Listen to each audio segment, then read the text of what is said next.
I'm glad to have you here. Follow my story until the end and comment the city you're watching from. Thank you so much. My name is Margaret Walker.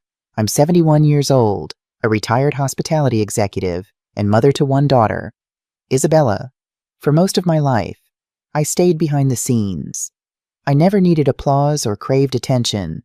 I built my fortune quietly and steadily, like a river carving its path through stone. My late husband James and I started with one small lakeside inn with faded curtains and creaky floors. By the time he passed, we had transformed it into the Evergreen Collection, a national luxury hotel chain that hosted presidents, film festivals, and yes, weddings. But none of that mattered the moment I read that text message. Mom, we'd prefer you not attend. It's better for the vibe. Love, Bella. 3 weeks before Isabella's wedding, 3 weeks after I'd transferred $40,000 to the wedding planner as a deposit. A gift. No strings attached, or so I thought. I reread the message, my reading glasses slipping down my nose. We'd prefer you not attend. No sorry, Mom. No explanation. Just a cool dismissal, as if I were a liability, a stain on her curated image. Better for the vibe. The words stung like ice against warm skin. I suppose in Isabella's world, mothers who grieve with grace and wear well-loved cardigans don't fit the aesthetic. I didn't respond immediately. My hands trembled, not from rage, but from recognition.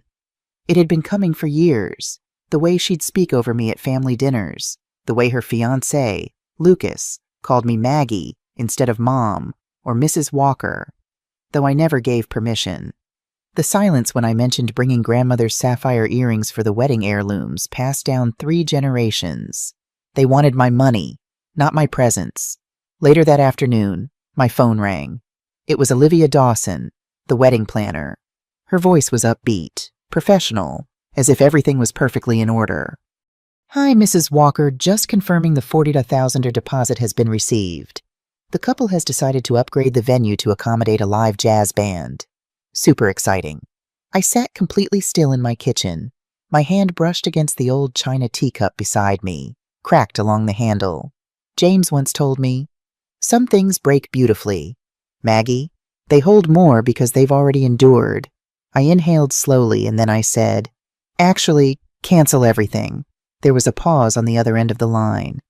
"I'm sorry, but ma'am, you're not the bride." I didn't raise my voice. I didn't need to. "No," I said quietly. "I'm just the one who owns the $40 million venue you booked, and the catering company you're working with, and the hotel chain where your 200 guests are supposed to stay." Silence. Not from me. From her. I placed the teacup down gently.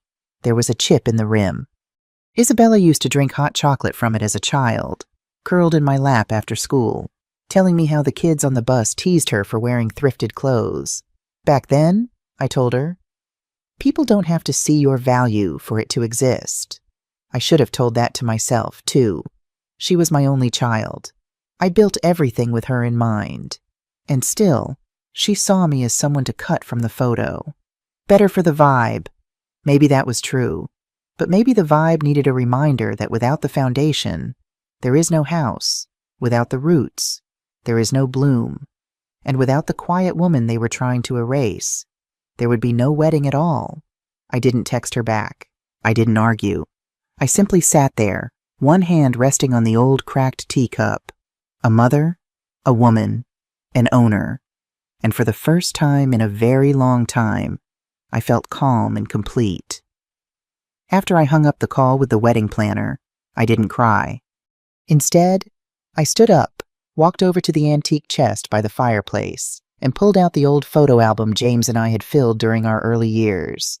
The leather was worn, the corners softened by time, but it still smelled like cedar and something warm, like home. James Walker, my husband, was the quiet kind of man who didn't speak unless he had something worth saying. He wasn't flashy. He didn't seek applause. But he saw me in every room, in every storm. He saw me. We met when I was 23 working at the front desk of a crumbling lakeside inn. The carpets were stained. The ceilings leaked when it rained. And there was always a raccoon sneaking into the pantry. I thought I'd only stay for a season. But then James walked in with a toolbox and a ledger. He said, "This place could shine if someone loved it enough." I didn't realize he meant both the inn and me. We married a year later. He proposed in the garden behind the inn, kneeling beside a broken hose and a bed of wild lavender. That night, he told me his dream wasn't just to fix the inn, but to build something that could outlive us, a space where people celebrated love, healing, new beginnings. He believed in places that held memory. And so we built one. The Evergreen Collection began with that lakeside inn. James renovated room by room while I handled guest services, budgets, linens, menus, everything that makes a guest feel seen. By the time Isabella was 10, we had 4 properties. By the time she graduated college, we had 32, a private collection of luxury resorts, historic hotels, and hidden retreats, each one holding a piece of us. James never cared about profit margins. He cared about soul. He used to say, "If you build with heart, the money follows. If you chase the money, you'll always feel hollow." He wasn't wrong, but James didn't just build a business. He built a life where I felt safe to be everything I was: wife, mother, partner, woman. I remember one night years before his passing. We were sitting out back under the stars. He had just finished writing a letter to our estate lawyer, setting up the trust for Isabella and the succession plans for the business. He looked at me with that steady gaze of his and said, "If anything ever happens to me, I know you'll protect what we built." I didn't respond right away. I was too choked up, but I nodded. I kissed his hand and I promised. James passed away 3 winters ago. It was sudden, a heart attack in his sleep. No pain, they said, just gone. One moment we were drinking chamomile tea by the fireplace, talking about plans for expanding to Montana, and the next, silence. The hardest silence I've ever known. Isabella was there for the funeral, but not fully present. She was distracted, restless, taking calls outside during the eulogy. I thought it was just grief. I wanted to believe it was grief, but now I wonder if it was something else. She didn't ask about the business after he died. Didn't sit with me in his study. Didn't even visit the first hotel again. Her focus shifted. Glittering friends, lavish social events, influencers, curated perfection. She was building something too. But it didn't look like love. It looked like performance. Still, I held on to the promise I made to James. I didn't make it out of obligation. I made it because what James and I built was more than brick and beam. It was a life we poured ourselves into. It was a symbol of everything we believed. That love could be quiet, strong, and lasting. The assets he left me weren't just financial. They were sacred. They were the echo of who we were together.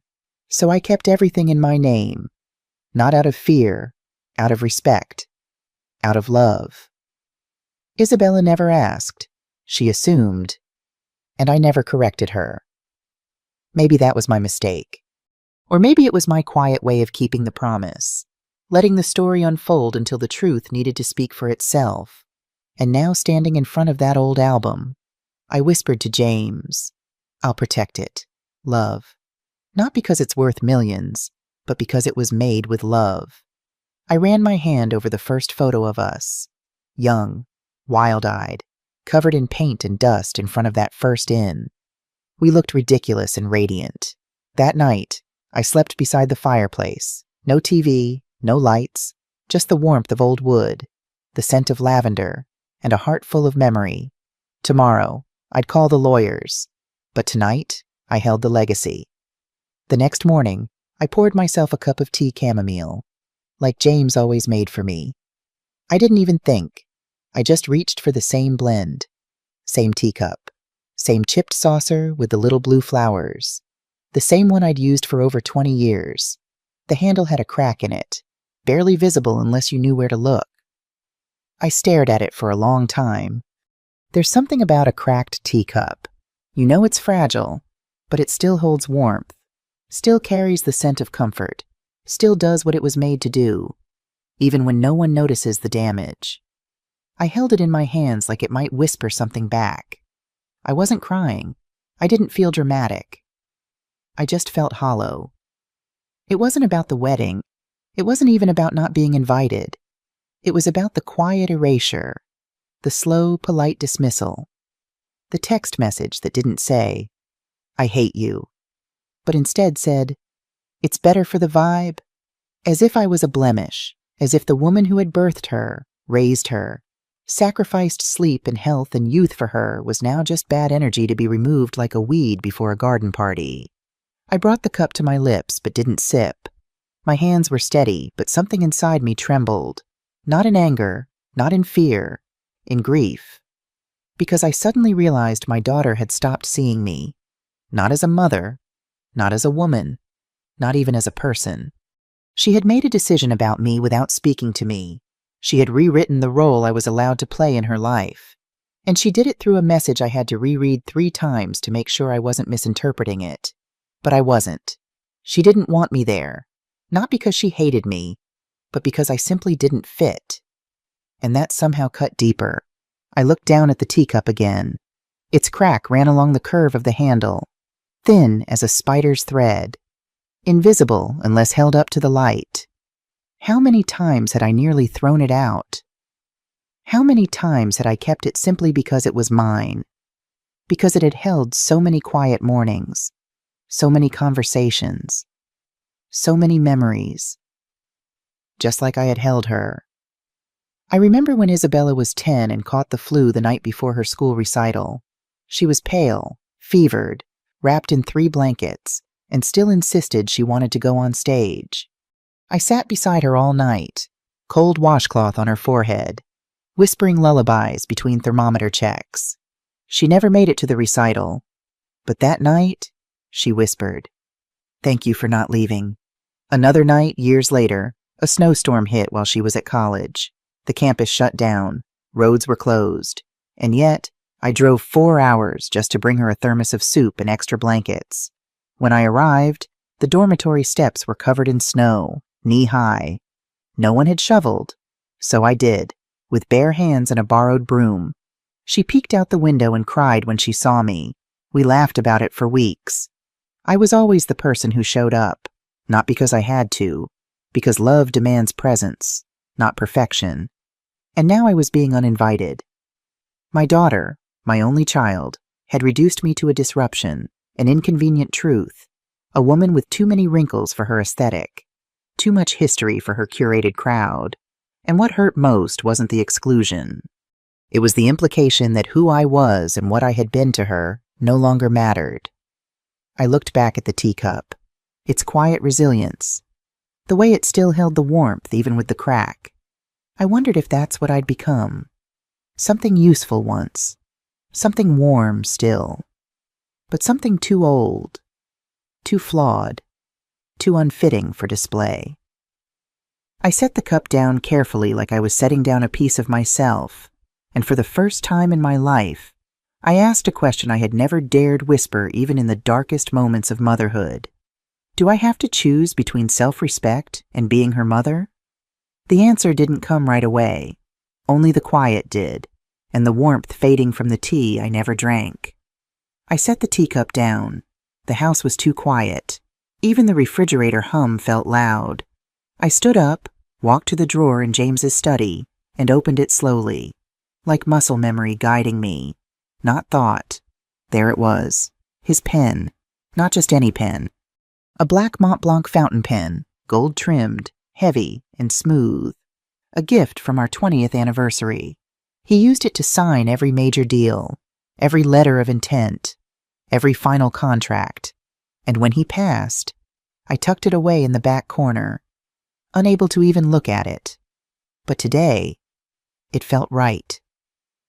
I held it in my palm like a talisman, something ancient, something binding. Then I sat at his old desk, took a deep breath, and picked up the phone. Not my cell, the landline. Only 2 people still called it. One of them was Jessica. The line rang once, then again, and then, "Mrs. Walker?" Her voice hadn't changed. Crisp, professional, but with that undertone of care you couldn't fake. I wasn't expecting to hear from you. Are you all right? I closed my eyes. I'm fine, Jessica.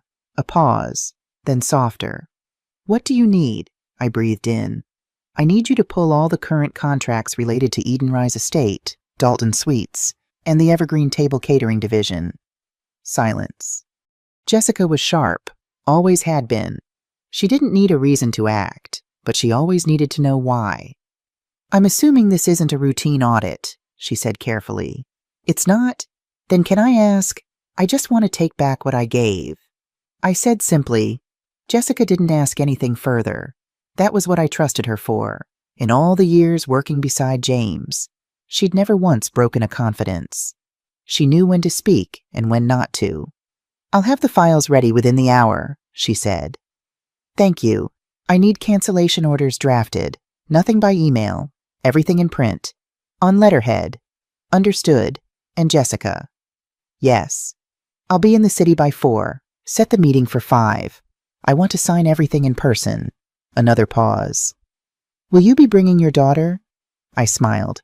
It wasn't a happy smile, more a private exhale. No, this isn't her business anymore. Understood.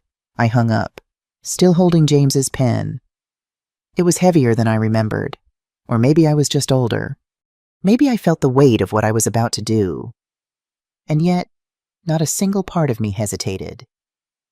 I thought of the Edenrise ballroom, marble floors imported from Tuscany, chandeliers we selected together from a retired estate in Austria, James had said. If we're building something that lasts, let it feel timeless. He always spoke like that, quietly, poetically.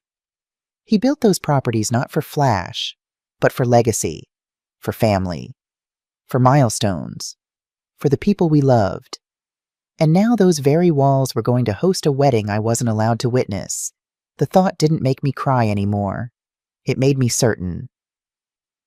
At 4:42 p.m., I walked into the Walker & Chen legal office in Midtown. Jessica met me in the private conference room with 3 neatly prepared folders on the table.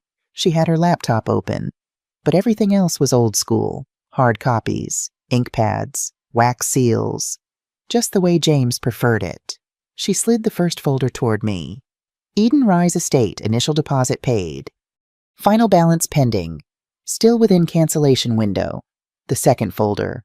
Dalton Suites. Room blocks for 193 guests. Full reservation authority under Walker Holdings. The third. Evergreen Table Catering. Menu finalized but no perishable orders placed yet. I nodded. Jessica handed me the documents. I've written a neutral termination clause for each. No legal pushback expected. But are you sure you want to do this quietly? She asked, her dark eyes searching mine. Yes. No statement. No drama, I said. No press. No confrontation. She looked at me for a long moment, then placed the pen in front of me. He'd want you to use it, I smiled faintly. He'd want me to protect what he built. One by one, I signed. Not with anger, with clarity. I didn't need to ruin Isabella's wedding. That wasn't the point. I just wasn't going to fund the ceremony that made me invisible. The final paper, the last signature. I pressed the pen down slowly, deliberately, sealing the stroke with steady hands. When I finished, I capped the pen, slid it back into its velvet case, and closed it with care. Jessica didn't speak. She just nodded. One woman to another. A silent pact. This wasn't revenge. It was reclamation. Of dignity. Of voice. Of the things I'd given without condition. Now finally returned to my hands. The call came at 6:37 a.m. I didn't answer it. I was sitting in the garden with my coffee wrapped in James's old cardigan. The air was crisp for spring. The kind that makes your skin feel awake. The phone buzzed again and again, then stopped. It didn't matter. Somewhere in the city, things were unraveling. Somewhere in the city, a planner named Olivia was dialing frantically. Meanwhile, I imagine it looked something like this. Isabella had just stepped out of her appointment, some final fitting probably, when her phone rang. Hey, Olivia? She probably chirped, distracted. We just wrapped up with the florist. Lucas loved the Thistle accents. By the way, what's up? A pause. Then her face fell. What do you mean, cancelled? Another pause. What do you mean the Eden Rise contract is void? What do you mean the hotel rooms are gone? The catering, too. That's not possible. Then slowly her eyes narrowed. No, I didn't cancel anything. Who would even have the authority to? And then it clicked. She didn't say it aloud, but her silence said it all. Lucas noticed. Isabella hung up, turned to him. Something's wrong, he frowned. What, the venue, the rooms, the catering? It's all been cancelled. He blinked. What do you mean cancelled? Olivia said everything got terminated by someone with full ownership rights. A beat. And then he said the name neither of them wanted to say. Your mother. Isabella looked away. I'm going to call her, Lucas said. Isabella didn't stop him. Back in my garden, the phone rang again. This time, I saw the name Lucas, not Isabella. I sipped my coffee and let it ring. Then the text came in. Did you cancel the wedding? I looked at the words. There was no punctuation, no anger, no exclamation, just 5 flat words. I waited a moment, not out of spite, but because when you've been quiet your whole life, you learn the value of stillness. Then I typed my reply. No, I just closed what never had my blessing. I didn't hit send immediately. I read it once, then again. It felt honest. It wasn't revenge. I hadn't stormed into their lives screaming. I hadn't demanded an apology or made a scene at a rehearsal dinner. I had simply withdrawn, like a tide pulling back from a shore that no longer welcomed it. I hit send. I don't know what Lucas did when he read it, but I imagine it hit him harder than he expected. He wasn't cruel, not like Isabella could be, but he was complicit. He stood by while the decisions were made, nodding along like it wasn't his wedding, too. Like excluding me was just a vibe thing, as Isabella so eloquently put it. And now the vibe had changed. No venue, no luxury suites, no gourmet catering, no carefully arranged floral arches beneath antique chandeliers. It was all gone quietly, legally, irrevocably, and not out of anger, out of principle, because I had never agreed to be invisible. I had paid for every stitch of that wedding, every stem of imported orchid, every chilled champagne bottle, every 5-star room, every signature menu item. And they told me I wasn't welcome. Not to my face. No, they texted it like I was a +1 they could uninvite. I thought of James again. How he used to say, silence, Margaret, is the language of power. When you speak, mean it. But when you act quietly. That's how the ground shifts. I smiled. They thought I'd just disappear. Instead, I disappeared everything they took for granted. The phone didn't ring again. I sat in the garden a while longer. The wind rustled the hydrangeas. Somewhere in a penthouse far above my little backyard, my daughter was probably pacing barefoot on a marble floor, asking herself how a woman she dismissed with a single text could make an entire wedding vanish. But I didn't need to see it. I already knew. The shift had begun, and I wasn't angry. I was finally at peace. The call came that evening just after sunset when the sky was a pale lavender and the world felt too quiet. I had just finished tidying up the kitchen, no music playing, just the soft clink of china and the whistle of the kettle still echoing from earlier. The screen lit up. Isabella, I hesitated, then answered. Her voice came through sharp and fast. I thought you didn't care about appearances. I didn't respond. She continued, louder now. Why would you ruin everything like this? Why now of all times? I took a deep breath, walked slowly to the chair by the window, sat down. I didn't ruin it, I said calmly. You removed me before the first toast. A pause. Then she scoffed. Oh, come on, Mom. Don't be dramatic. I tilted my head slightly. Is that what you think this is? You know I didn't mean to hurt you, she snapped. It wasn't personal. It was just a vibe thing. I looked out the window. Just a vibe thing. The words hung in the air like a fog. You said that before, I murmured, and it was true. You know how Lucas's family is. They're very selective. Status conscious, I offered. Fragile around widows over 65. She was silent. I continued gently but firmly. They don't know me. They never cared to. That's not fair. And you, I said, cutting in without raising my voice. You didn't think I belonged either. That was clear. I never said that. You didn't have to. You texted it. She sighed hard. I didn't want drama at the wedding. And yet, here we are. She paused again. Her voice was quieter this time. I thought you were above this. I thought you believed in love over money, in people over appearances. I felt something tighten in my chest, but I didn't let it show. I do. Then why cancel everything? Why embarrass us? I didn't embarrass anyone, I said. I simply took back what I gave. You humiliated me. Mom? No, Isabella. You did that yourself the moment you decided I wasn't good enough to sit at your table. Her voice cracked. It wasn't about being good enough. Then what was it about? A long silence. She didn't answer. So I did. It was about control, I said quietly. About shaping an image, a narrative that didn't include the woman who raised you. That's not true, she whispered. You're marrying into a family that judges books by their covers, and somewhere along the way, you decided I was the wrong cover. I never meant to.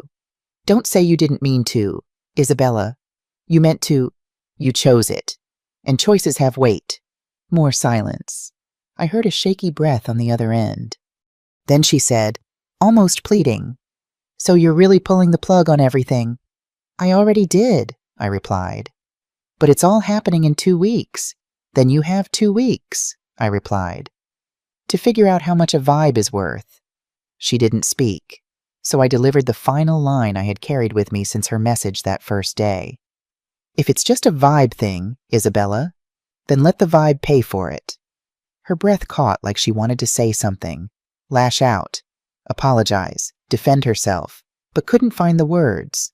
I waited, but none came, so I ended the call, not out of anger, but because there was nothing left to say. I sat there a while longer, the phone resting in my lap, screen dark now. Outside, the garden lights blinked on automatically, little glows dotting the lawn James once mowed every Sunday. My hand brushed against the arm of the chair, soft, familiar. And I remembered the days I sat there with a baby Isabella in my arms, her cheeks red from the sun, her tiny hand curled around my pinky. She used to look at me like I was the whole sky. Now I was the storm cloud ruining her perfect weather. But I wasn't angry. I wasn't bitter. I was just done with begging for inclusion, with paying for rejection, with shrinking myself into someone else's idea of good enough.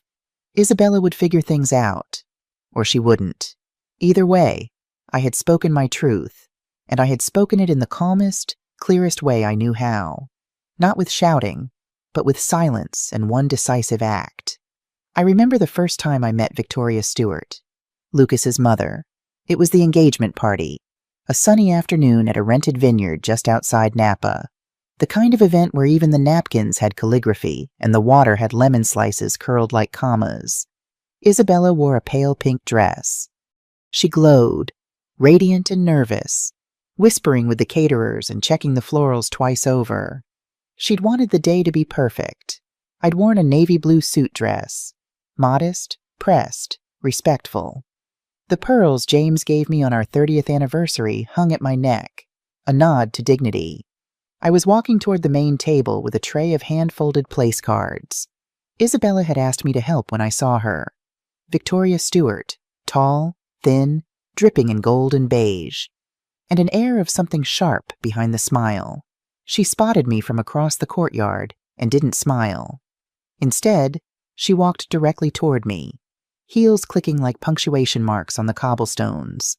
Her eyes scanned me head to toe, pausing just a beat too long at my shoes, then again at the pearls.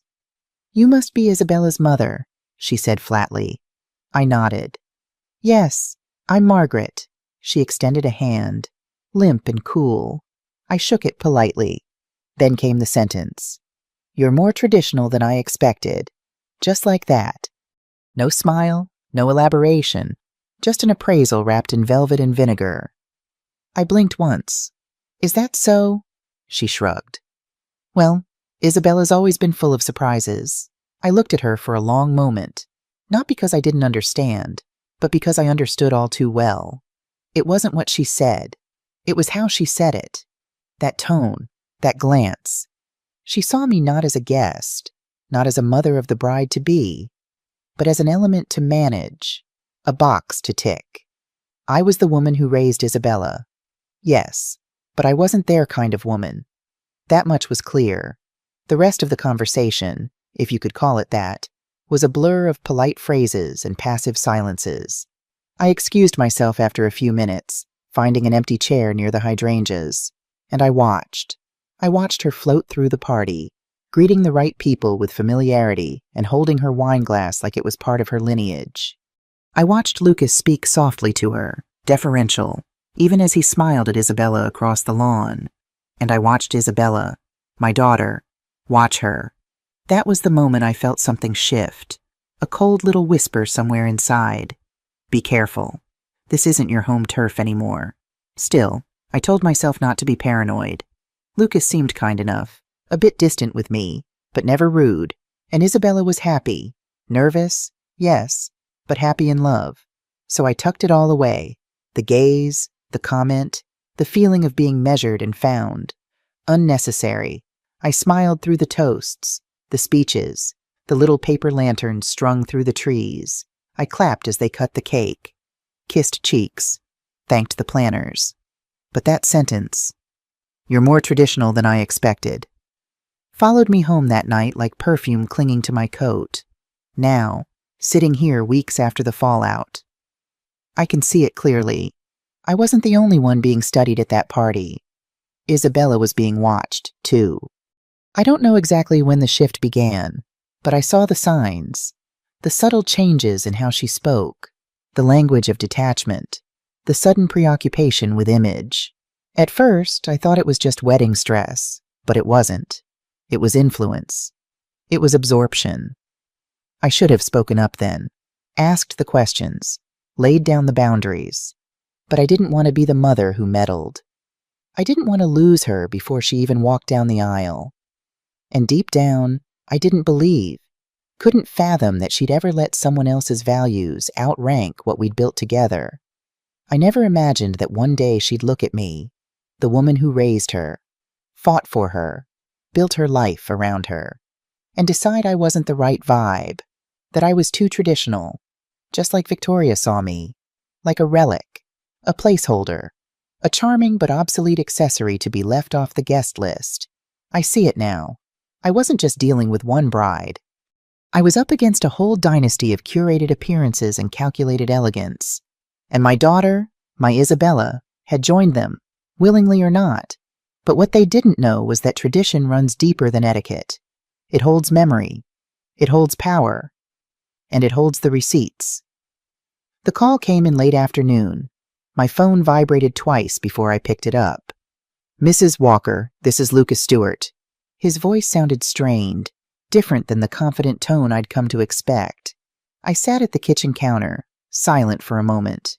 "Hello, Lucas? I need to talk to you about something." I waited, letting the silence work. "I just found out about the hotel chain, about Eden Rise, about everything." There it was, the knowledge I'd kept wrapped in quiet for years, now uncovered. I could almost see him in my mind standing somewhere in their sleek downtown apartment, running a hand over his close-cropped hair, trying to comprehend what he'd learned. "What exactly did you find out, Lucas?" I kept my voice even. "That you own the Evergreen collection, that the venues, the catering company, all of it, it's yours. You and Mr. Walker built it from nothing." I took a slow breath. Yes. Why didn't anyone tell me? Why didn't Isabella tell me? Now that was interesting. I traced the rim of my teacup with one finger. "I assumed she knew," I said simply. "She did." His voice had an edge now. "She's known all along. The hotel manager told me she's been there dozens of times with you and her father when she was younger. She called you two the founders in passing." The revelation didn't shock me as much as it might have. Deep down, I'd suspected Isabella had created a narrative that suited her new life, one that minimized certain parts of her past. "I see," was all I said. "Mrs. Walker," Lucas paused. "Margaret, I need to apologize. I had no idea when we sent that text." I interrupted gently. A heavy silence followed. "Isabella wrote it, but I saw it. I didn't stop her." His voice grew quieter. "I didn't understand what was happening, but I should have asked more questions."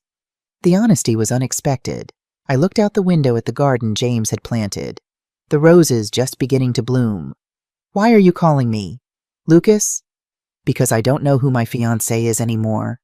The words came out in a rush. "Ever since we started planning this wedding, she's become someone else.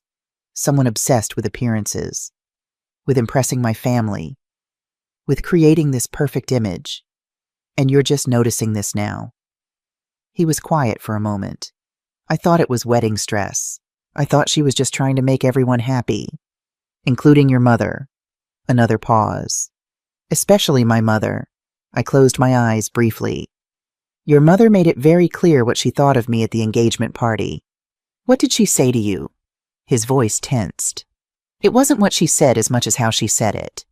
She called me traditional, like it was a polite way of saying outdated." Lucas exhaled.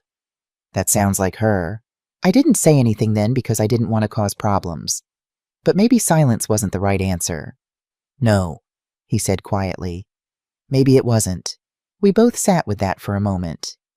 "Isabella and I just had a fight," he finally said. "About you, about the wedding, about everything. She's furious that you canceled all the arrangements, but I understand why you did it." That surprised me. You were financing a celebration you weren't even invited to? That's beyond wrong. That's cruel." The word hung between us. Cruel, it was the first time anyone had named what Isabella had done for what it was. "What will you do now, Lucas?" "I don't know." His voice cracked slightly. "I need to think. I needed to tell you I'm sorry. And to thank you. Thank me for canceling your wedding arrangements. For showing me something important before I made a commitment I might regret." I didn't know what to say to that, so I simply said, "You're welcome." After we hung up, I sat for a long time without moving. The conversation had revealed more than I expected. Isabella had known all along about my role in the business. She had deliberately hidden it from Lucas, and Lucas, it seemed, was beginning to see cracks in the perfect image he'd been sold. Part of me felt a twinge of satisfaction, but another part, the mother part, ached for my daughter, who was so lost in pursuit of approval that she'd forgotten who she was, who we were. The doorbell rang just as dusk was settling. When I opened it, I found Olivia Dawson standing there, shoulders slightly hunched in a way that didn't suit her usual confidence. She was holding something in her hands, a large white envelope, and she wore no makeup. Her hair was pulled back loosely, and for once, she didn't look like the planner. She looked like a person. "Hi," she said quietly. "Do you have a minute?" I stepped aside and motioned her in. No questions, just a simple nod. She entered, looked around, and chose the same chair Isabella always used as a girl. She held the envelope against her chest like a shield. "I won't take much of your time," she began, then paused. Her voice shook slightly, not with anger, but with something else. She handed me the envelope. "These are the final plans," she said. "Color schemes, seating charts, music, floral breakdowns. It's everything." I wanted to return it to the person who actually paid for it. I looked at the envelope, but didn't reach for it. She laid it gently on the coffee table between us. "I don't know what happened," Olivia continued. "I mean, I do. I was there. I watched it unfold, but I still don't understand it." She looked at me with glassy eyes. "I've planned 123 weddings. Margaret, never once have I seen someone excluded from a wedding they funded." I didn't speak. I just watched her. Let her have her space. She blinked hard. "I'm sorry. I shouldn't be saying this. It's not professional. But after what I witnessed, after what she texted you..." She stopped herself. Still, I said nothing. She laughed, soft and bitter. God, if it were me, I would have flipped a table, called the press, filed lawsuits. I don't know, something. I smiled faintly. Then I reached behind me into a drawer I had prepared earlier without knowing why, and pulled out a small envelope of my own. Inside were 2 spa passes. I held it out. She looked at it, confused. What's this? A weekend retreat, I said. Mineral springs, massage, silence. The kind of silence that heals, not wounds. Her fingers trembled as she accepted it. You're giving this to me. You look like someone who hasn't exhaled in weeks. She stared down at the envelope, then slowly broke. Not loudly, not theatrically, just a quiet cracking. She began to cry, shoulders shaking, but lips tight, not wanting to make a sound. I don't understand how you're this calm, she whispered. And for the first time, I spoke plainly. Because silence, I said, isn't weakness. She looked up at me. It takes more strength to stay soft when you've been cut. I continued, than it does to lash out and leave scars of your own. She nodded slowly, biting the inside of her cheek.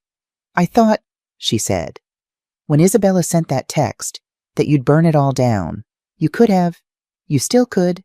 You own the venue, the hotel, even the name on the cake box. I smiled, but there was no malice in it. Olivia, I said gently, I don't teach my daughter lessons with shouting. I teach her by showing what a woman can be when she still chooses grace, even after being betrayed. She swallowed hard, then said something I hadn't expected. I wish I had a mom like that. And there it was, the truth from another kind of daughter. I didn't reach out to hug her. I didn't offer more words. I just sat there with her, letting the silence do its work. After a while, she stood up. I'll finalize the cancellations tomorrow, she said softly. Not because you asked me to, but because I can't support what's happening anymore. She paused at the door. Thank you, Margaret. Not for the spa pass, for reminding me there's a different way to be strong. And with that, she left. I stood in the hallway for a while after she was gone, holding the envelope she'd returned. The wedding plans were all there, beautifully arranged, perfect, and completely empty of soul. But maybe, just maybe, what came next wouldn't be. I wasn't the one who spoke first. It was the headlines. I woke up the next morning to a dozen missed calls, 2 from my florist, 1 from the hotel manager, and 1 from a bridal blogger I'd never even met. By the time I turned on the TV, the local wedding segment on Channel 6 was already running the story. Lavish wedding at Eden Rise abruptly canceled days before ceremony.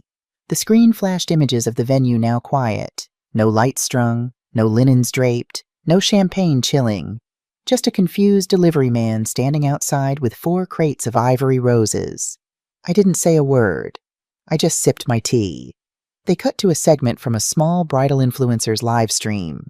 She wore pastel pink and spoke fast, clearly thrilled to be at the center of some scandal. Sources say the venue didn't cancel. The owner did last minute. That's wild. Then came the interview that cracked everything open. A young receptionist from the hotel, clearly not trained for PR, stood in the lobby with wide eyes and nervous hands. I don't know much, she said. But I did hear one of the staff whisper that it wasn't a scheduling conflict. It was pulled by the owner herself. They hadn't said my name, but they didn't need to. Within hours, the industry gossip blogs picked it up. Bridal forums buzzed. A Reddit thread titled, "Who Cancels a Wedding Like That?" started climbing. By noon, I received a formal call from the wedding magazine that had planned to feature Isabella's ceremony. They were pulling the story. I wasn't surprised. What did surprise me, however, was what happened next. That evening, as the gossip settled into its second wind, I got a text from an unfamiliar number. It was short, just 3 words. "Are you watching?" I didn't answer. I simply turned the channel. There they were, Isabella and Lucas, caught outside a cafe in Boston looking tense. The local reporter wasn't invasive, but she was sharp. "Isabella, Do you have a comment about the canceled venue? We've received confirmation from Eden Rise management that the owner intervened directly. She froze, visibly rattled. Lucas's face tightened. We're not commenting right now, he said, tugging her arm. But it was too late. The camera had already captured the look he gave her. Not confusion, suspicion. I knew that look. I had seen it once before when James first started questioning one of his business partners who'd been skimming funds. Lucas looked at Isabella the way someone looks at a puzzle piece that doesn't quite fit. 2 days later, I heard from Olivia again. She's spiraling, she said quietly. Sponsors are backing out. One of the vendors even asked for proof of who actually signed the checks. I said nothing. I'd made no public statement, no retaliation, no drama, just a quiet redirection of power. But the world was doing the rest for me. Isabella tried damage control. She posted a filtered photo of her and Lucas holding hands at a bridal tasting. Captioned, "Nothing but love over here." But it didn't land. The comments were brutal. Didn't you just cancel on Eden Rise? So did you pay the cancellation fee or did the owner? Is it true the venue owner's your mom? That one stopped her cold. And then came the moment I knew would shift the wind entirely. A boutique podcast episode titled The Wedding That Went Silent aired. In it, one of the hotel staff under anonymity revealed that the owner had been personally wronged and that the venue had always been offered as a favor, not a business transaction. Isabella didn't have a response for that because it was true. Not just the fact that I'd paid for everything, but the deeper truth that silence had a weight of its own. Lucas finally asked her. According to Olivia, he looked her in the eye and said, "Are you hiding something from me?" Isabella didn't answer because how could she? She couldn't explain how she'd erased her mother from the guest list while keeping her name on the invoice. She couldn't justify using someone's love like a limitless card, only to discard it when it no longer fit the aesthetic. And so the cracks began. Not publicly, not loudly, just in whispers, suspicion, distance, the unraveling of a fairy tale that was never hers to claim. And all I had done was nothing. Just one signature and one choice silence. June arrived with a manila envelope in her hands and sorrow on her face. She didn't say much, just came through the kitchen door like she used to when we were younger women navigating PTA meetings and bake sale rosters. Only now we were two older women who'd seen enough of life to know when words were optional. "Margaret," she said softly, "I didn't want you to find out this way, but I thought you deserved to know what was actually sent." I paused over the tray of tea I'd just set out. Jessica slid the envelope across the table.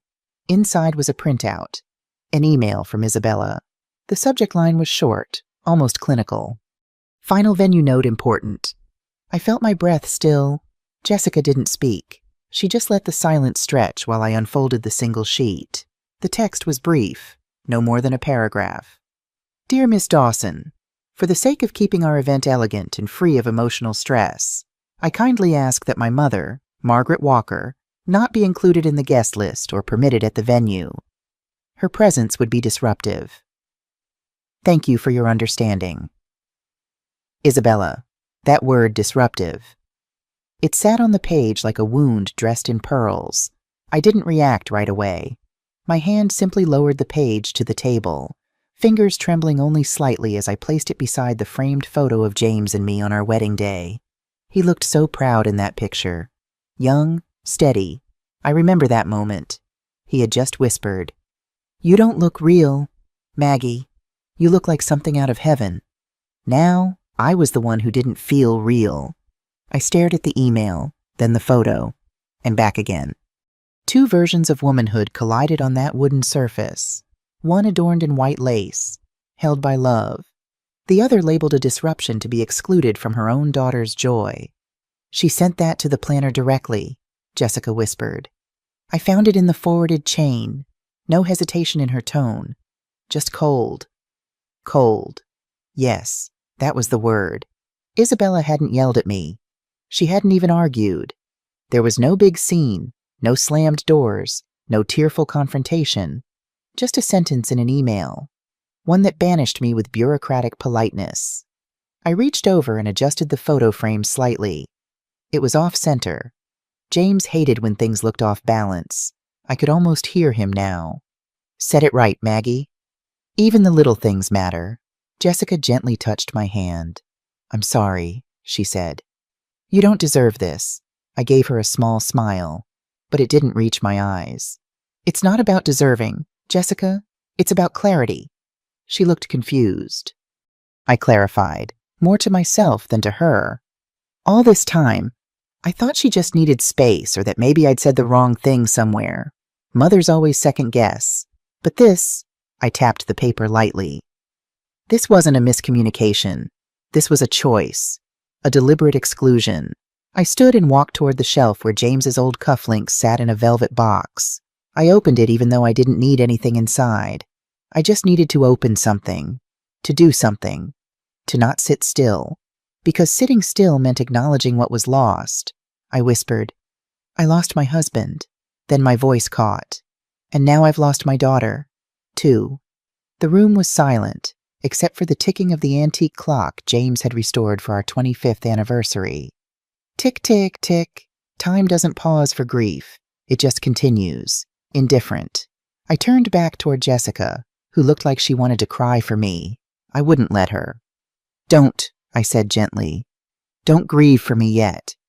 Just let me be quiet for a while. She nodded and rose from her chair, but before she left, she looked down at the email one last time.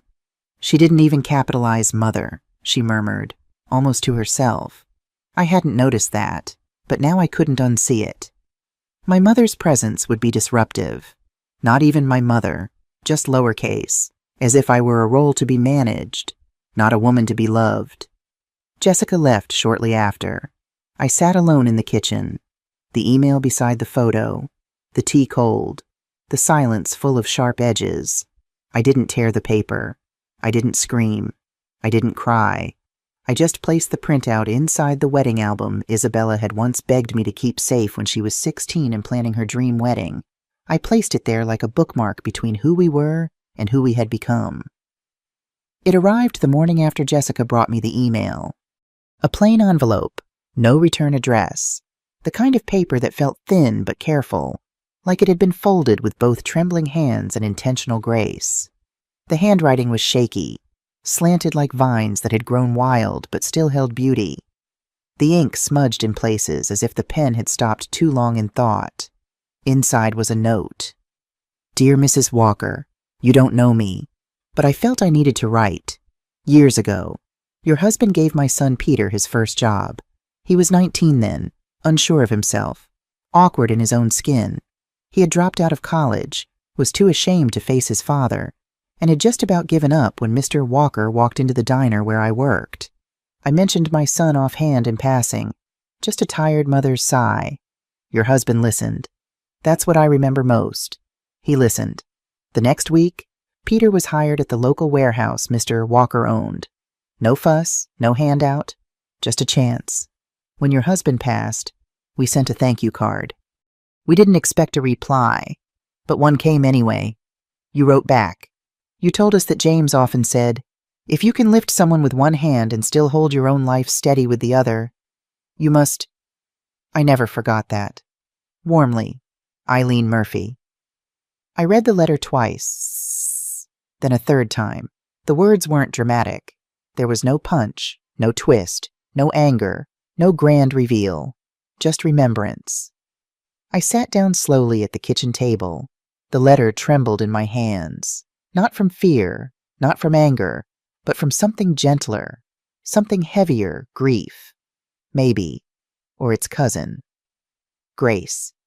I looked up at the photo of James above the mantel, the one from our trip to Yosemite, where he wore that ridiculous straw hat and made me laugh so hard I almost dropped the camera. His eyes were squinting from sunlight and mischief. I whispered, You remembered a stranger's son, and she remembered you. And I had spent the last several weeks trying to forget, trying to move on, trying to bury what had been done to me or around me or behind me. I was wrapped in wedding contracts and betrayal letters and guilty silence, trying to decide how loud or how quiet I needed to be to survive my daughter's wedding day. And yet this letter, this scrap of unrequested kindness, cut through all of it like light under a locked door, James had lifted someone with one hand and never dropped anything else. I traced the folds of the letter where Eileen had creased it carefully before mailing. Her hands likely wrinkled like mine. Perhaps slower. Perhaps tired. But she had written anyway. She had remembered. She had thanked. And she had reminded me, without knowing, that kindness doesn't need an audience. It doesn't scream. It doesn't demand. It doesn't plot or punish or parade. It just lives quietly in other people's lives long after you've forgotten you ever gave it away. That morning, I didn't call Jessica. I didn't draft a new letter to the planner. I didn't make legal adjustments or set things in motion. I just sat there and cried. Not the sharp sobs of fresh betrayal, but the quiet weeping of a woman who remembered who she used to be, and realized with sudden clarity that she hadn't lost that person after all. I took out my best stationery and wrote Eileen back. It wasn't long. It didn't need to be. Dear Eileen, thank you for remembering James. Your letter arrived on a morning I didn't know I needed it. I will hold your words like a hand in mine. Warmly, Margaret Walker. I didn't know the details at first. Jessica kept most of it from me, trying to protect me, I suppose. But the whispers began circulating quickly, and they found their way to me, soft and startling as wind under a closed door. The wedding had been moved.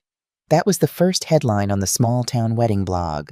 High-profile Eden Rise ceremony abruptly rescheduled. Apparently, Isabella and Lucas had scrambled to book a new venue fast, but it wasn't just about finding a space with availability. Word had spread faster than either of them could contain. One of the first vendors they called, a high-end estate out by the lake, politely declined. Another venue owner, a friend of mine from church, told me outright. They tried calling, but once I found out who it was, I didn't take the booking. I don't work with people who treat family like that. The planner, Olivia, resigned the very next day. Jessica showed me the email. It was curt, but clear. I no longer feel professionally aligned with this event. Please consider this my formal withdrawal. Vendors began pulling out one by one. The florists, the lighting crew, even the live band. Apparently, Lucas had tried to reassure them all, writing checks in a frenzy. But by then, some guests had already received notices about the last-minute change in location. Many simply chose not to come. I heard that some sent polite regrets. Others just didn't bother replying at all. And then came the phone call that confirmed everything had begun to unravel. It was Jessica again. She spoke quietly like someone hiding in a hallway. Margaret, Victoria Stewart confronted Isabella in front of everyone. My breath caught. What did she say? She said, I warned you not to bring embarrassment into our family. You didn't just sabotage a wedding. You sabotaged the foundation of your marriage. Silence sat heavy between us. I imagined Isabella's face, always so composed, so intentional, now flushed with humiliation and unraveling grace. I didn't feel joy. Not quite. This wasn't revenge. It wasn't justice in a grand cinematic sense, but it was something quieter, something slower, like a glass slowly cracking from the inside out. Isabella had orchestrated my exclusion so precisely, had chosen optics over connection, control over compassion, and now the very image she had worked so hard to curate was falling apart, pixel by pixel, RSVP by RSVP. I suppose it was bound to happen. You can't rip out the roots of a tree and expect the branches to keep blooming. Lucas, from what Jessica shared, had started pulling away. It wasn't visible to most people. Not yet. But she noticed the small things, his tone sharper, his silences longer. Isabella had tried to fix it all with money and speed, but this time neither worked. They say weddings bring out the truth, not because of the vows or the flowers or the dress, but because of the pressure. It squeezes out every hidden thing, every fracture, every buried choice. I didn't dance in celebration. I didn't laugh. Instead, I walked to James's photo. I lit a small candle and sat with him. They're learning, I whispered, and it hurts to watch. There was no satisfaction in watching your child's world fall apart, no matter how flawed they had become. But there was relief. Relief in knowing I hadn't imagined the cruelty. Relief in seeing that the universe somehow still held a mirror up to choices made in secret. I hadn't said a word. I hadn't written a takedown letter or stormed into a venue with accusations. All I had done was remove the money, withdraw the hand that had quietly built their future, and the collapse had followed. Sometimes power isn't in what you say. It's in what you stop funding. The phone buzzed once, twice. I was in the kitchen folding napkins, setting the kettle to boil like I had done every evening since James passed. Quiet rituals, small grounding things. I didn't recognize the number at first, but I didn't need to. It was her. I didn't pick up.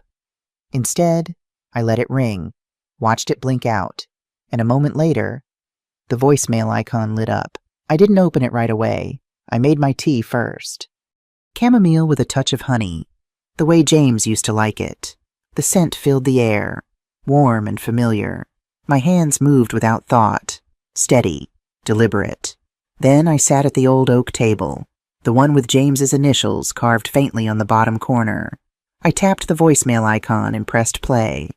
Isabella's voice came through, shaky, barely above a whisper. "Hi, Mom. I know I've made some awful choices. I messed up. I messed everything up. And now I don't know how to fix it. Please, just call me.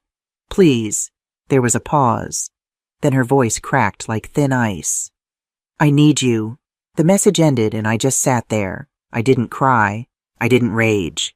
I didn't even feel triumph. Just a deep stillness, the kind that comes after a storm, when all you hear is the wind rearranging broken branches. The phone lay in front of me, screen dark now, silent. I reached instead for something else. An old leather-bound notebook tucked on the bookshelf. James's journal.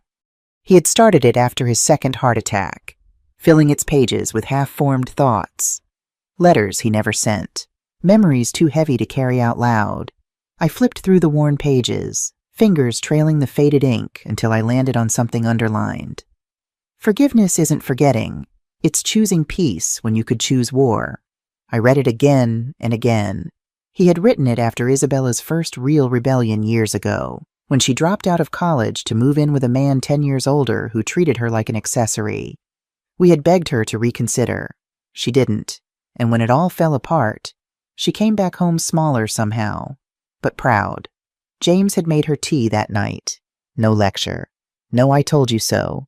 Just that same quiet patience that made him a better man than I ever gave him credit for. And now here I was with the same choice. I could pick up the phone, hear her voice again, be her mother again. Comfort the child who now realized that weddings don't stitch over cruelty and shame can't be styled into silence. But something inside me had shifted. This wasn't about vengeance. It was about boundaries, about dignity, about choosing the kind of peace that didn't require pretending it hadn't happened. Because it had. She had looked me in the eye, said, "You're not invited," and walked away holding a wedding binder filled with my money and someone else's version of family. And now she needed the woman she tried to erase. I closed James's notebook and held it to my chest. "I hear you, my love," I whispered. "But I'm not ready to be soft yet." The phone buzzed again, a second voicemail. I didn't listen.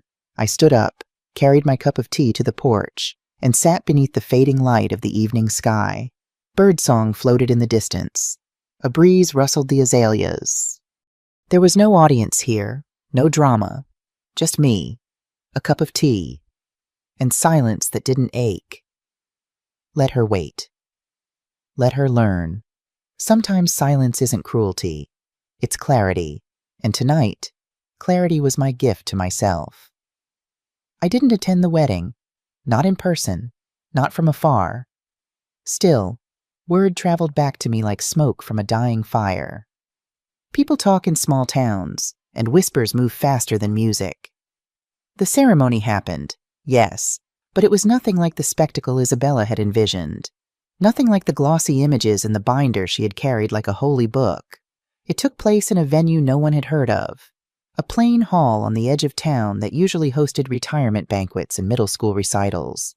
The walls were beige, the carpet worn, no marble staircase, no chandeliers dripping with light, just dim bulbs and folding chairs.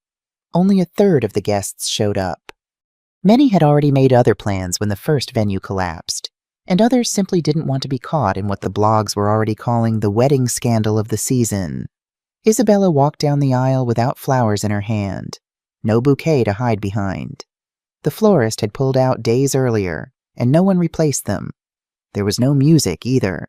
The string quartet she had hired canceled after Olivia withdrew, and the venue had no sound system except a dusty speaker crackling with static. So Isabella's steps echoed in silence, each one sharp, hollow, final. I was told she looked beautiful. Yes, her dress still fit her like a dream. But beauty doesn't cover emptiness.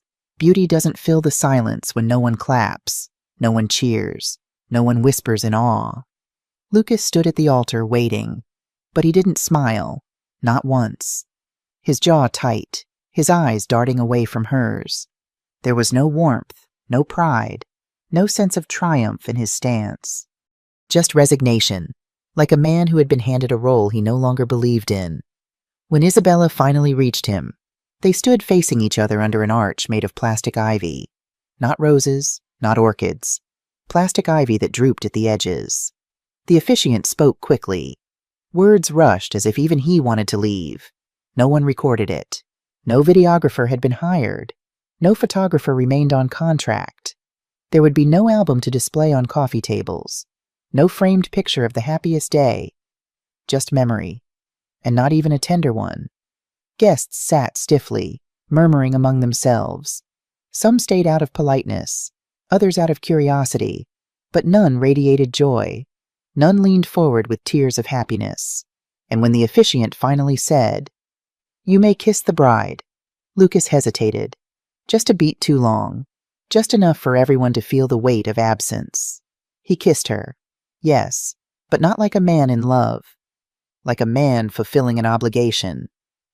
When the applause came, it was sparse. A few claps scattered here and there like rain falling on dry pavement. Hollow. Forced. They walked back down the aisle together, husband and wife. But no one threw petals. No music followed them. Just the sound of footsteps on cheap carpet and the heavy truth that this was not a beginning. It was an unraveling. Dressed in white. I imagined Isabella's face, frozen, beautiful, but cold as stone. She had gotten her wedding, technically, but weddings aren't about technicalities. They're about hearts meeting in the open, and hers had closed off long before she reached the aisle. As for Lucas, people said his expression never softened. He didn't look at her with devotion. He looked past her as though wondering how he had arrived here, why he had agreed to stand in that hollow hall at all. No laughter rang out at the reception. The cake was small, plain, bought last minute from a local bakery. The champagne flutes didn't match. And some guests whispered it felt more like an obligation than a celebration.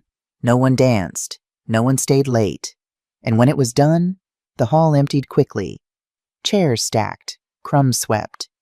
Lights turned off. A wedding without happiness. A wedding without witness. A wedding without me. I wasn't there to see it. But I felt it. Not in my eyes, but in my bones. The collapse of something that had been built on vanity instead of love. The silence of something that had chosen exclusion over embrace. Isabella had wanted a perfect stage. Instead, she got a hollow play. And when the curtain fell, no one clapped. I knew I wouldn't be there when the vows were spoken, when the cake was cut, when the last chair scraped against the floor. But I also knew I had one last thing to say, not with my voice, not with my presence, but with something quieter. So I wrote a letter. I sat at James's old desk the night before, the same desk where he signed contracts and balanced ledgers, where he sometimes fell asleep with ink stains on his fingers. I pulled out a single sheet of thick stationery, the kind he always insisted on keeping for serious words. And I wrote, "Isabella," I began, the ink trembling under my hand, though my resolve stayed steady. "You didn't uninvite me from the wedding. You uninvited yourself from a love that had no conditions." I paused, listening to the faint hum of the night outside. My chest ached, but my hand kept moving. "I wish you peace, even if it's without me." That was all. Short, simple, a truth pared down to its bare bones. I folded the page, slipped it into an envelope, and sealed it with the same wax stamp James once used for business correspondence. Then I handed it to Olivia, who had already stepped away, but still cared enough to meet me in the parking lot of her office. "Will you make sure she gets this?" I asked. Olivia held the envelope like it was fragile glass. "Are you sure?" I nodded. "She needs to read it. Whether she understands it now or later, that's not mine to control." Olivia's eyes softened. "I've seen many mothers scream at their daughters over centerpieces or guest lists. But you—" She shook her head. "You're different. You're quiet. And somehow that feels louder than all the shouting." I didn't answer. I just touched her hand, whispered thanks, and walked away. Later, after the ceremony ended in its hollow silence, after the reception limped on without joy, Olivia slipped the envelope onto the table where Isabella sat. I wasn't there to see it, but Olivia told me afterward. Isabella's hands trembled when she recognized my handwriting. At first she hesitated, as if afraid to open it. Perhaps she thought it contained anger or demands or bitterness. But then she broke the seal. She read the first line and her lips parted.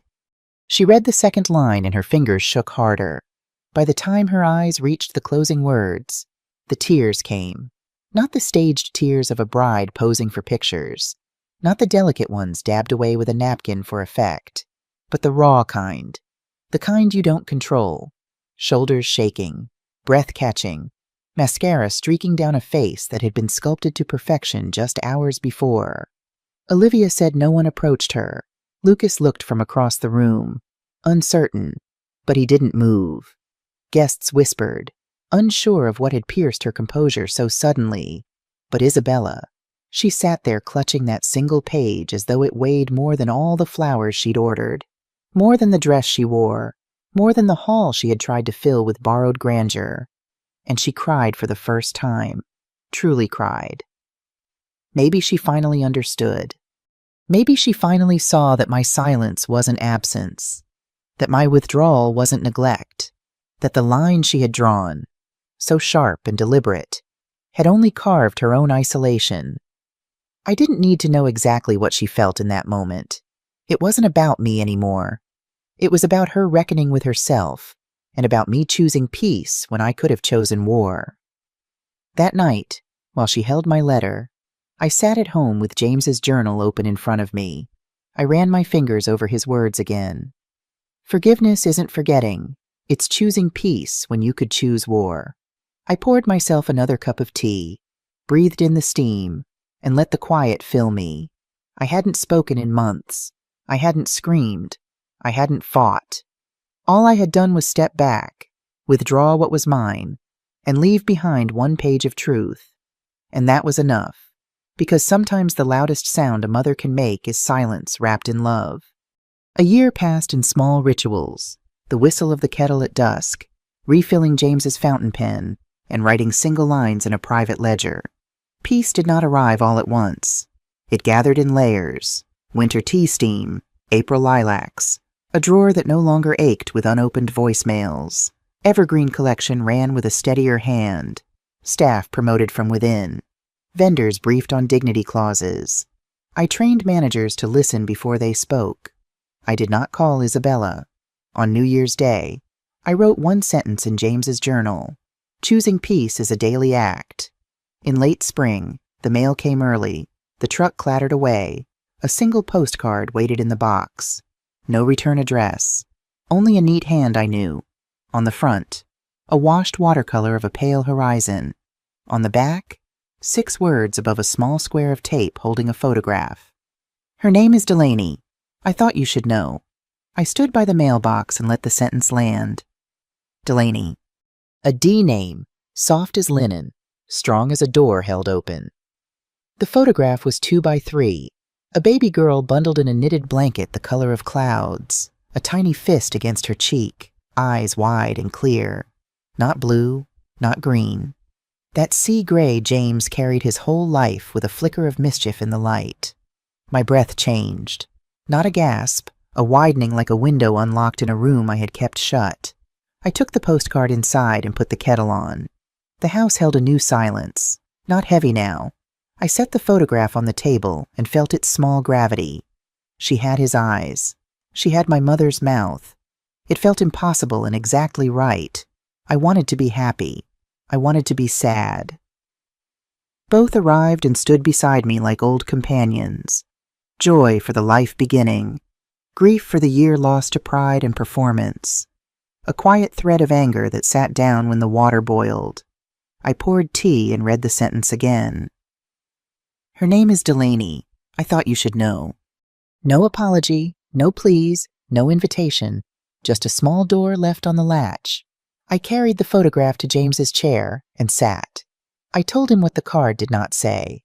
That I am older now and softer at the edges. That I can forgive without forgetting. That I will not trade my dignity for access. Not even to a bassinet full of stars. I told him I see him in this child. That if the day ever comes, I will teach her to plant tomatoes and to speak with her head high and her heart steady. I considered writing back. I even chose a card, cream with a thin navy border. I pictured one line. Thank you for telling me her name. Then I set the card aside. Forgiveness is not a sprint. It is a posture, a way of standing without closing the door. I slipped the photograph into my wallet behind the plastic window where James's smile lives. The edges fit just so. Something in me settled. I do not know whether this is joy or a gentler cousin. I only know it warmed the room. That afternoon, Jessica stopped by with strawberries. We sat on the porch and ate them from the carton. I showed her the postcard. She studied the picture and nodded. She has his gaze, Jessica said. The look that listens. I laughed. Then I did not. We let the wind finish our sentences. As evening fell, I walked the garden and checked the peonies for ants. Somewhere, a neighbor's radio played a love song from a decade that still remembers me. I thought of Isabella, perhaps tired, perhaps learning, perhaps holding her baby and finding that the world softens when you stop arranging it.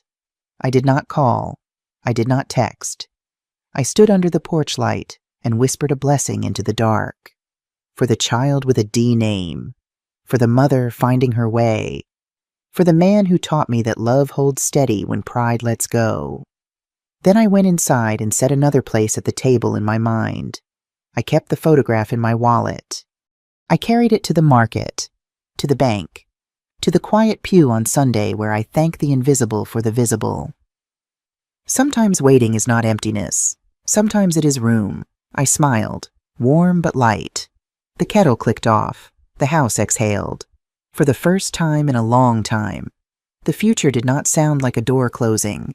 It sounded like footsteps approaching, unhurried and true. I let them come.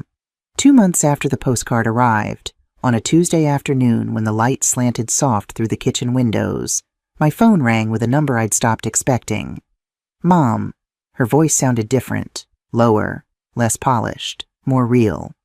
Hello, Isabella, I said, neither cold nor warm, just present. A pause, filled with a baby's coo in the background. I don't know where to start. You don't have to start anywhere, I said. You just have to be here. I heard her exhale. That's the problem. I don't know how to just be. I've spent so long trying to be someone else. Someone Victoria Stewart would approve of, I asked gently. She's not in our lives anymore. Isabella's voice hardened briefly. Lucas finally saw who she really was, who I was becoming. I nodded, though she couldn't see me. And Lucas, we're trying. It's not easy. The wedding was a disaster. Everything after was worse. I didn't point out that I knew. I didn't need to twist the knife.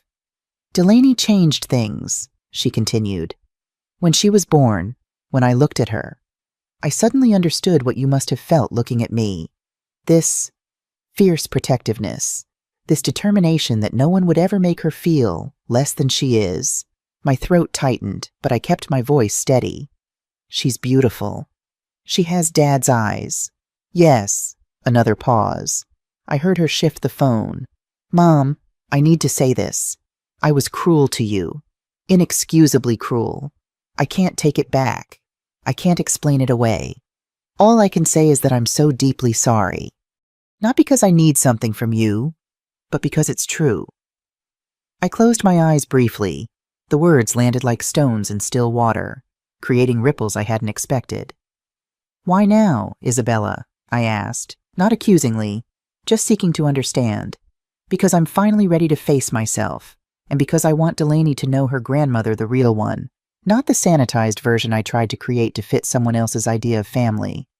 I took a slow breath. I appreciate that, but reconciliation takes time. Trust takes even longer. I know, she said quietly. I'm not asking for forgiveness yet. I haven't earned it.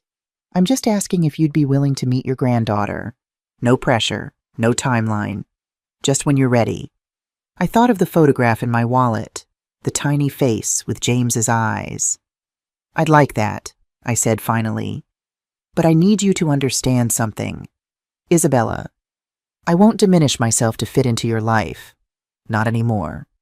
I wouldn't want you to, she replied, and I heard something new in her voice. Respect. I want Delaney to know exactly who you are. The woman who built an empire with quiet hands. The woman who taught me grace, even when I forgot the lesson. We talked for 20 more minutes, careful with each other, like people crossing a bridge they weren't sure would hold. When we hung up, I didn't cry. I didn't celebrate. I just sat in James's chair and watched the light change on the wall. The door wasn't fully open yet, but it wasn't locked anymore either. And that, for now, was enough. A year has passed. The courtyard smells of rosemary and clean stone. The fountain keeps time like a quiet metronome. I am back at Eden, not guarding relics, but walking rooms I redesigned. Heavy drapes are gone. Light moves freely. Paths are wider. The plantings are native and patient. This is my garden. A pocket behind the west veranda with a bench from James's first inn. Pavers curve like commas asking the day to continue. I place my old teacup on the table. The hairline crack still catches sun. Beside it rests a smaller cup with a blue rim. Empty. Waiting without pressure. Delaney's photo, once in my wallet, now sits in a silver frame. Ocean gray eyes. The same spark James carried. I set the frame where the steam will curl toward it. I do not speak to the picture. I let the warmth do the talking. Guests wander past hedges and read the new plaques. One explains our scholarship fund. Another notes the carbon-neutral kitchen. I feel the steady pride of a craftswoman whose lines finally run true. Jessica steps through the arch with a cream folder tied in navy ribbon. She sets it down like something alive. Launch schedule, she says, and the plaque proofs. 2 weeks. The cover reads, Whitmore House in memory of James. Inside, a donor list, a program, a short inscription for the foyer. Jessica taps the sentence. I kept it exactly as you wrote it. Built on love, stewarded with courage, open to anyone who needs a beginning. He would have liked that, I say. He would have liked that you built it. She answers. Wind brushes rosemary against my wrist. I pour 2 cups of tea. We sit without hurry. Jessica opens her calendar. Media walkthrough Tuesday. Staff blessing Thursday. Family Saturday. The plaque arrives Monday, and the childcare room received final approval. What did you name it? She asks. Delaney's Corner, with your permission. You have it, I say. We fall quiet and listen to the fountain and a distant clatter from the kitchen. I think about the year. Postcards that did not demand replies. A voicemail I never returned. A child with a name that starts where mine starts. Love has changed shape. It did not vanish. Jessica glances at the small cup. Expecting company someday, I say. Today I am practicing.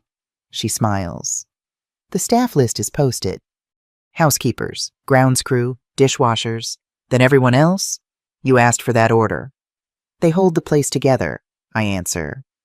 They open the day. Jessica pulls a thin envelope from the folder. Dedication remarks. I trimmed anything apologetic. I read the first paragraph, then look up at the garden. Good, I say. This time it is mine, not inherited, created. We let the sentence stand between us. Ownership used to frighten me. Now it feels like stewardship with a pulse. I think of the first year James and I ran a 12-room motor lodge, of sheets we pressed by hand, of nights he said, "If we keep one door open for someone tired, we have done enough." Sun slides through the olive branches and brightens the table. The silver frame glows. Delaney's eyes seem awake. I slide a second frame from my journal, James in his straw hat at Yosemite. I add a third, a candid of me from the morning we reopened the lobby. The three sit like small anchors. Jessica stands. Walk through in a minute, I say. Let the light finish its work. She squeezes my shoulder and steps toward the veranda. The garden settles again. Somewhere a bell rings for shift change. I breathe in rosemary, tea, and sunlight. I gather the folder and close it. The schedule feels clear, not crowded, not thin. Tuesday will bring questions. Thursday will hold hands. Saturday will feel like a family reunion with extra chairs. Whitmore House will open under a simple vow. No guest will need to earn their welcome. I look at the smaller cup and do not move it. I do not know when it will be used. I only know it belongs on this table, on the bench. The three frames lean toward one another as if listening. James's grin, my steadier gaze. Delaney wrapped like a small lighthouse. The sun links them with a narrow band of gold. I stand and face the glass door to the foyer. In the reflection, I see what the light sees. Not an empire rescued, but a home remade. Not noise, not spectacle, just work that holds. Inside, staff voices rise and fall as they set for the afternoon tasting. I will meet them in a moment and ask what they need. Before I go, I place my palm flat on the warm wood of the table and make a quiet promise to choose peace again tomorrow. To keep a chair open. To keep the door easy on its hinges. Then I lift the folder and walk inside. Behind me, the garden keeps our places. The call comes exactly when I expect it won't. Saturday morning, an hour before the families arrive for the preview. I'm straightening a row of lavender pillows in the reading nook when Jessica appears in the doorway, phone in hand, face carefully neutral. It's Isabella, she says. She wants to know if today is still all right. I hadn't invited her. I had sent the announcement. Yes, a formal card with the date and time, but no personal note, no explicit invitation, just information, just facts, a door neither closed nor fully open. Did she say she's coming alone? I ask, my voice steady. Jessica's expression softens. She says she has Delaney with her. And Lucas, if that's okay. Something shifts in my chest. Not quite pain, not quite joy. Something older, deeper. The movement of roots seeking water. Tell her, I say slowly, that there will be tea. Jessica nods and steps away to relay the message. I stand very still in the center of the room I've designed for strangers to find comfort, wondering if I can find it myself. An hour later, when the first families begin to arrive, I stand at the entrance, greeting each one, shaking hands, learning names. Jessica has organized everything beautifully, the children's art station in the East Wing, the refreshments in the garden, the music soft and welcoming. I am explaining the scholarship program to a young mother with twins when I see them Isabella and Lucas at the entrance. A baby carrier between them. They pause, uncertain, scanning the crowd. Isabella looks different. Her hair is shorter, less styled. She wears a simple blue dress, no designer labels visible. Lucas stands beside her, protective but not hovering. Between them, a carrier draped with a soft blanket. I excuse myself from the conversation and walk toward them, not rushing, not hesitating, just moving with purpose. When Isabella sees me, her face does something complicated, hope and fear and determination all at once. "Mom," she says, and her voice catches. Isabella, I reply. Then, looking at Lucas, Lucas, welcome to Whitmore House. Lucas nods, a small smile on his face. It's beautiful, Mrs. Walker, truly. Thank you, I say, then look down at the carrier. And this must be Delaney. Isabella's hands tremble slightly as she pulls back the blanket. And there she is, my granddaughter. No longer just a photograph, but a living, breathing child. Bigger now, with more hair, dark curls like James had in his youth, and those same gray eyes, wide and alert. Would you like to hold her? Isabella asks. The question hangs between us, weighted with everything unsaid. I nod, unable to speak for a moment. Isabella lifts Delaney carefully from the carrier and places her in my arms. The baby feels solid, real, a perfect weight. She looks up at me with curious eyes, not afraid, not crying, just watching, taking my measure. Hello, Delaney, I say softly. I'm your grandmother. Delaney blinks, then does something unexpected. She smiles a gummy, drooling, perfect smile and reaches one tiny hand toward my pearl necklace. I laugh, a sound I haven't heard from myself in months. Isabella laughs too, a cautious echo. Our eyes meet over Delaney's head, and for a brief moment, I see my daughter again, not the woman who sent that text, but the girl who once believed I hung the moon. Would you like to see the garden? I ask them both. There's tea. We'd like that, Isabella says quietly. I lead them through the main hall, past the new exhibits, the reading nooks, the community tables. I explain the mission of Whitmore House as we walk a place for families in transition, for children needing stability, for anyone rebuilding after loss. It's what Dad would have wanted, Isabella murmurs as we step into the garden. Yes, I agree. He believed in second chances. We reach the table where my teacup sits beside the smaller blue one I've kept waiting. There's a third cup now, and a fourth Jessica's doing, no doubt. The kettle steams gently on the outdoor warmer. Please, sit, I say, gesturing to the chairs. Lucas helps Isabella with Delaney, settling the baby on her lap before taking his own seat. I pour the tea, chamomile with a touch of honey, just as James liked it. We sit in silence for a moment, the weight of the past year hanging between us. I didn't think you'd invite us, Isabella finally says. I didn't think you'd come, I reply honestly. She looks down at Delaney, then back at me. I want to do better, Mom. I want to be better. For her. For myself. I nod, taking a sip of tea. And what does better look like to you now? She considers this, her face thoughtful in a way I haven't seen since before the wedding. Authentic, she says finally. No more performing. No more trying to be someone I'm not to please people who don't matter. She glances at Lucas, who gives her an encouraging nod. Victoria isn't in our lives anymore. Neither are most of the people I was trying so hard to impress. And how does that feel? I ask. Lighter, she admits. Harder in some ways, but lighter. I look at Lucas. And you? He meets my gaze directly. I should have stood up for you, Mrs. Walker. I should have questioned why Isabella wanted to exclude you. That's on me, and I'm deeply sorry. His apology feels genuine, unpolished. I appreciate that he doesn't make excuses. Thank you for saying that, I tell him. Delaney makes a small sound. Reaching toward the table, I slide the small blue teacup just within her view, but out of reach. Her eyes follow it, fascinated by the color. She likes blue, Isabella says. Just like Dad did, I smile. Yes, he always said blue was the color of possibility. We sit in the garden, drinking tea, talking quietly about small things, important things. Isabella tells me about Delaney's first smile, her sleep habits, her fascination with ceiling fans. Lucas describes their new apartment. Smaller than the penthouse, but warmer, more like a home. They don't ask for money. They don't ask for forgiveness. They just share pieces of their lives, offering them like small gifts I can accept or decline. When it's time for the official tour to begin, I stand. I should join the others, I say. You're welcome to stay. Explore the house. Join the group if you'd like.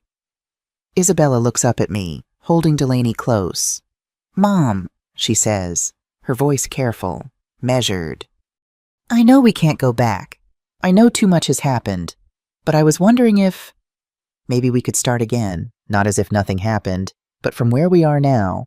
I look at my daughter, at the shadows under her eyes that speak of sleepless nights with a newborn, at the way she holds her child protective but not possessive.